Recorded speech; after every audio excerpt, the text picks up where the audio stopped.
Bugün bu yerga muhim ish bilan yig'ildik. Shundoq, Oysha qori bo'pti. Uni tabriklaymiz. Ha, sizlar-chi bo'lmamsizlar?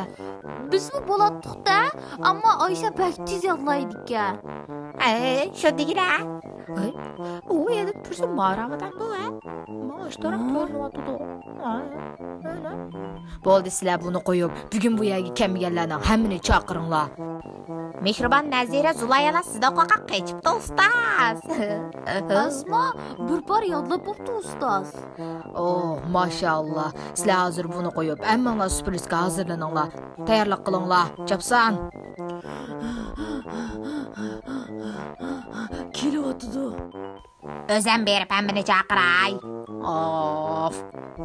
Menmi borman? Ay, to'xta, menmi? Endi hammanglar yatqinlar qaytib tayyorliklarni boshlanglar.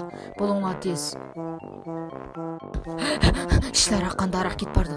Hamma ishlar joyida ustoz. Siz faqatla ansirmang. Qizlarning ba'zisi naqsh aytib berdi ekan, yana ba'zi ko'ngil so'zini deydi ekan, yana ba'zisi maxfiy ishlarni qildik deydi. Qulqiga deb beramish. Mening endi boshqa ishim bo'lmagandiki, riyosatchi olaydi demamdi o'zimcha. Yuringlar, ketdik.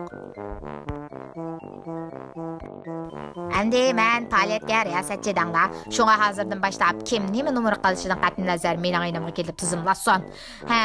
Men avval yozolmasam, adidagi faoliyatda numaringlarni taqtuq e'lon qilib, ish topmang yana. Qaysinglar deyishni o'ylashdinglar?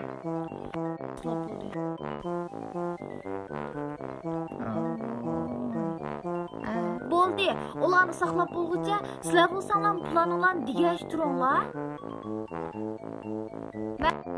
Neshi deydim-a? Men Oyshaning qulqiga deb birma. Boshqalaringlarchi, nima ish qilsizlar? Men Oyshaning qulqiga deb birmamsa.